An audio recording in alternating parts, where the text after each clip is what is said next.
Well, thank you so much for inviting me. And I have thought so much about the topic of school and COVID and quarantine from so many different levels. I think it impacts all of us as families, as individuals, as students, as couples, as parents. And my hope for tonight is that we're going to have an open space to unpack this together. And Sumi, I'm really excited to learn from you as well. And Lisa, I want to thank you for putting the panel together. And if you have experiences to share too, I'm super excited. I hope you will. Well, I'll jump in. So I think first and foremost, the thing we all want to make sure we're taking care of is our children's health, whether it be physical or emotional. There are so many levels. And of course, each child is different and each family situation is different. So the answer as to, which things we should be thinking about first and foremost, I think are going to depend on the child's needs. But what I think also should be part of the conversation is the parents' needs. And I think sometimes it's hard for parents to know exactly what is the healthy role and way for their needs to be a part of it. And they sometimes feel like, oh, well, it shouldn't be about me, it should be about my kid. And that's true. And certainly if your child had some significant situation where it needed to be one way or the other for them, that has to take the ultimate priority. But what I'm trying to also share with parents, because families have gotten closer here in more ways than one, and with closeness there's friction, is that there's a healthy way for parents to actually also model their needs and say, for us, we have this need and we are working as a family to take care of each other. Can you work with us on this? And I know that's going to be different, obviously, for children of different ages as well. There's so many factors. So I don't think, as Lisa says, it's not a one size fits all situation. Sure. Yeah. I mean, that's a great question. And, I actually have been thinking a lot. I did a live stream actually on the topic of, it's called On the Horizon, as we think about the transition and some of the struggles and challenges that people are thinking about. So it is available for free on YouTube somewhere. If you Google, Chloe Carmichael On the Horizon, transitioning from quarantine. But I do think that every environment, of course, is going to be different. And I hate to keep harkening back to that, but I do think it's important to remember that the context in which it's experienced by the family, that a parent is returning to work, and that the children may be returning, to in-person school, or the children may be doing remote while the parent goes to work. That's a dynamic I've heard about a lot lately from parents that are, as Lisa said, going through something that's a big change, which hasn't happened probably before, which is the situation of the kids doing remote. And one of the greatest concerns that I see parents having is fear of responsibility over this child's education, that the parent is working and they can't supervise that the child is staying on task, which is part of what a live classroom environment provides.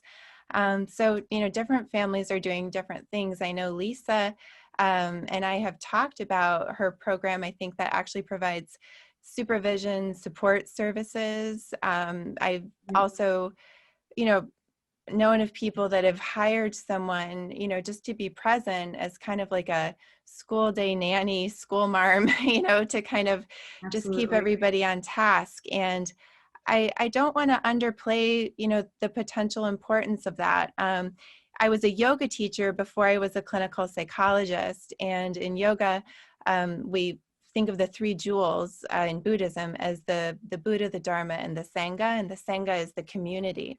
And we say that without the community, it's really, you don't get the full benefits. And I think it's, true. We can have an online community. Look at all of us right now. But I think it may be that younger children especially may need someone. And I hope that parents don't feel like they have a false choice, between doing what they want to do or need to do in terms of the office and providing support, because whether it be through getting an extra set of hands there in the house somehow, or even through that extra phone calls. Other helpful things, I think, are to make sure everyone who comes in contact with your young child, and with the older kids too, actually, for this one, ask them, what are you learning in school?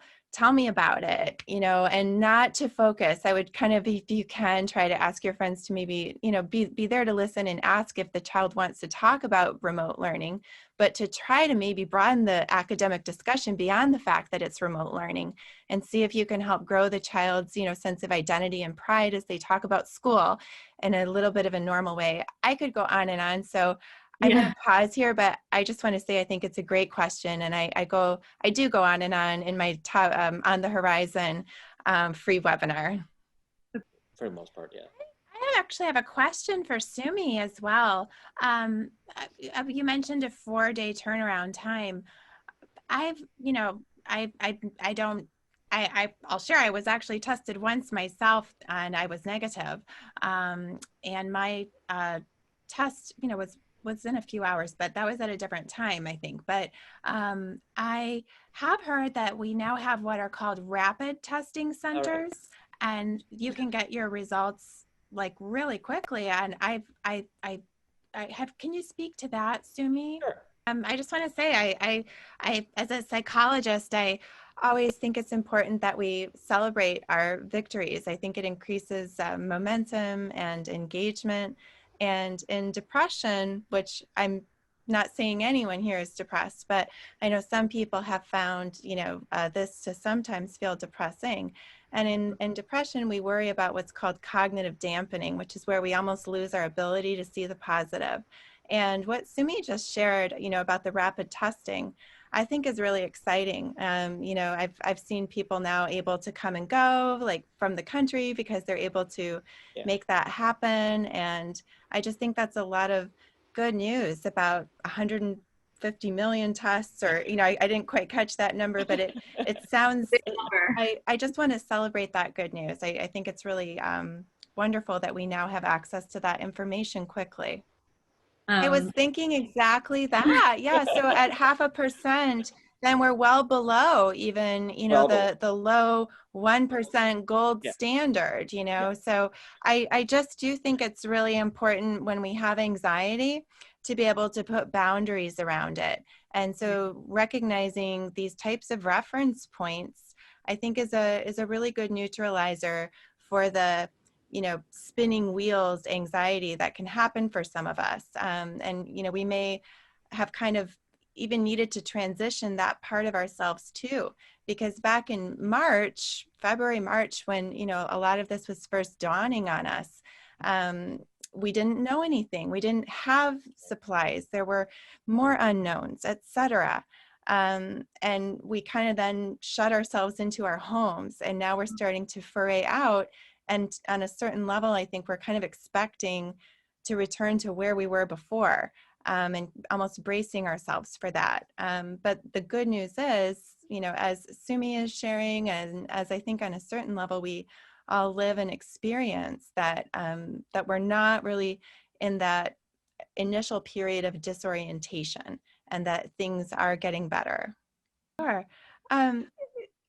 I think, as Lisa, as you were saying, it is a time where anxiety can feel high as we're, coming out of our time where we've been in this intense quarantine for so long.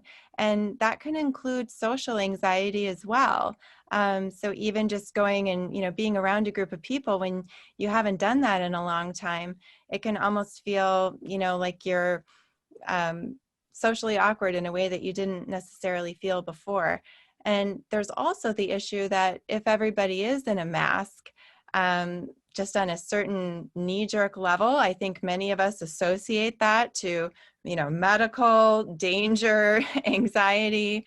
Moreover, of course, masks stop us from getting normal social cues like a welcoming smile or, certain forms of facial gestures. So it's almost a triple whammy in terms of, just the out of practice isolation, and then the medical mask thing, and then being deprived of the ability to have your normal face-to-face contact, which for little ones, again, I think is especially important. And so I can really understand many parents that may, just weigh all of those factors differently as they think about their particular neighborhood and what works for them in their particular family.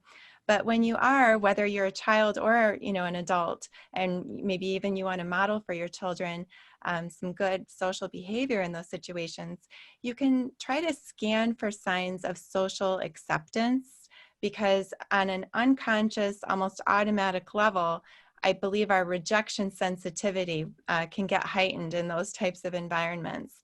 And that's when that kind of negative internal monologue or nervous feeling starts and people can shut down.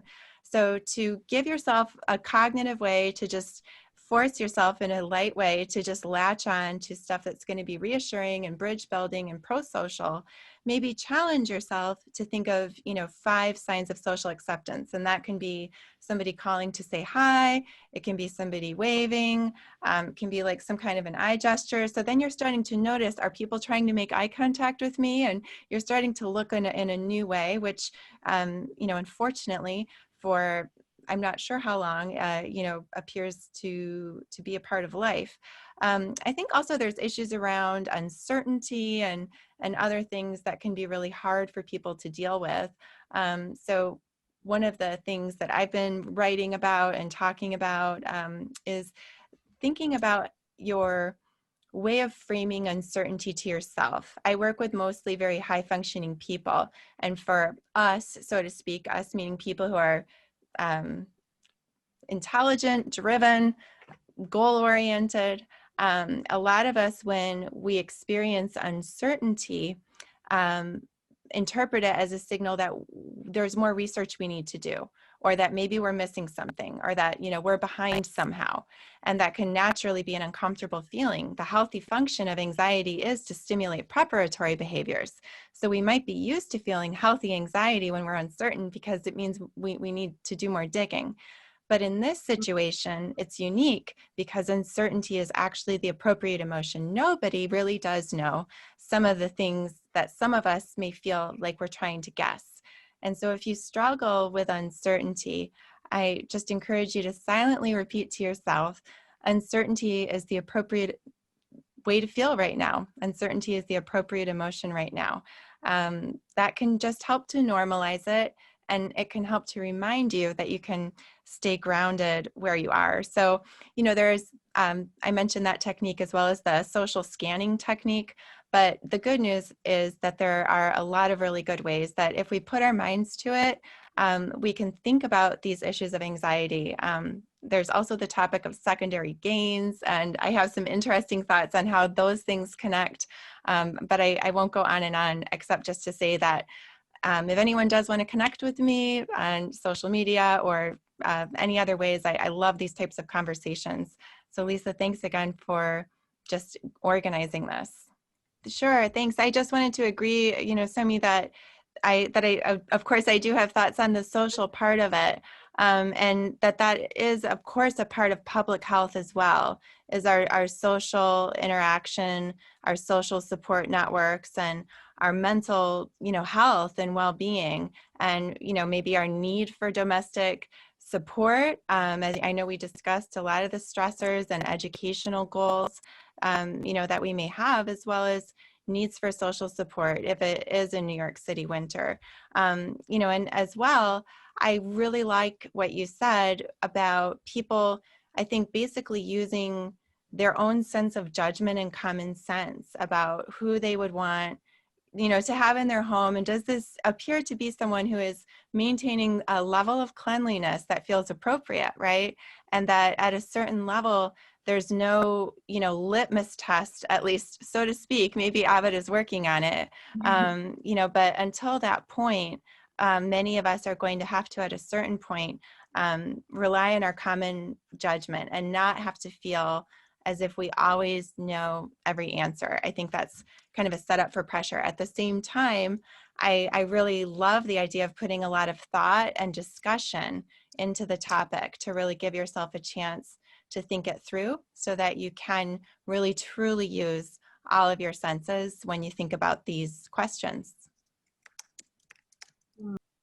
I agree. I agree. I mean, yeah, there's so many aspects from a psychology perspective, of course. There's, social modeling issues. There's the fact that many people find screen time to be draining at a certain point. And there's the issues of, parent-child interactions and the need sometimes for a little bit of breathing room, so to speak, which I know is quite a touchy topic right now. So, Lisa, I just want to thank you again for organizing this.